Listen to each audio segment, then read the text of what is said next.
তো খাইতে খাইতে না একেবারে অরুচি অভুক্তি ধরে গেছে, আর মনটা চাইতেছে না আমি আর মাংসের দিকে তাকাই। ওটা রান্নাঘরে ঢুকলেই আমার কেমন জানি রুচি ডিগবাজি উল্টাপাল্টা খাইতেছে। তো হ্যালো গাইজ, আসসালামু আলাইকুম, কেমন আছেন সবাই? ঈদ মোবারক। সবার কেমন ঈদ কাটলো অবশ্যই কমেন্টে জানাই দিবেন।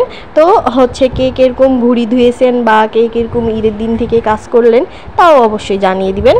আমার তো ভাই নাজেহাল অবস্থা, আমার কোনো কিছুই ভালো লাগতেছে না। মাংস দেখলে তো আমার কেমন জানি লাগতেছে, কারণ মাংস কাল থেকে অনেক হচ্ছে ধরাধরি করা হয়েছে বা কাটাকুটি করা হয়েছে, এই জন্য কোনো কিছুই ভালো লাগতেছে না। আপনারা আবার মনে করেন না যে আমি ভুঁড়ি পরিষ্কার করেছি, না না, এইসব কাজ আমি করি না, ভুঁড়ি আমি এইসব পরিষ্কার করি না।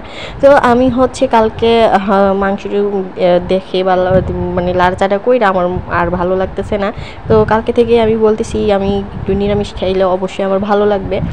তো যেই কথা সেই কাজ, আজকে দুপুরে আমি তো নিরামিষটা রান্না করে নিয়েছি। এখানে কি কি নিরামিষ দেওয়া আছে আপনারা তো জানেনই বা দেখতে তো পাচ্ছেন। আপনারা যদি না চিনতে পারেন তো আমি বইলা দিই আর কি। এখানে বরবটি, বেগুন আর আলু দেওয়া হয়েছে। তো এটা দিয়ে একটা সুন্দর নিরামিষ রান্না করা হবে, যেটা খেলে অবশ্যই একবেলা যদি খান তো পরের বেলায় মাংস খাইতে ইচ্ছা করবে। আর এই ঈদে মাংস বারে বারে খাইতে চাওয়ার জন্যই কিন্তু এইসব ভর্তা বা মজার মজার হচ্ছে রেসিপিগুলো একটু ট্রাই করা দরকার।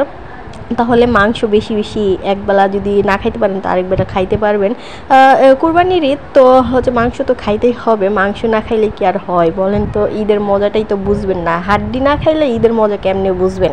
তো এই তরকারি রান্না করতে কোনো ঝামেলা নাই, কোনো কষ্ট নাই। একেবারে মশলা কষাইয়া একটু সামান্য হচ্ছে ঝাল টাল দিবেন, মশলা কম টম দিয়ে একটু রান্না করবেন, কারণ এই গরমে একটু ঝাল কম খাওয়াই বেটার।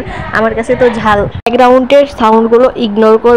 আর আমার ভিডিওটি কেমন লাগলো অবশ্যই কমেন্ট করে জানাবেন। এতক্ষণ ধরে আমার বক বক শোনার জন্য আপনাদেরকে অসংখ্য ধন্যবাদ। আল্লাহ হাফেজ।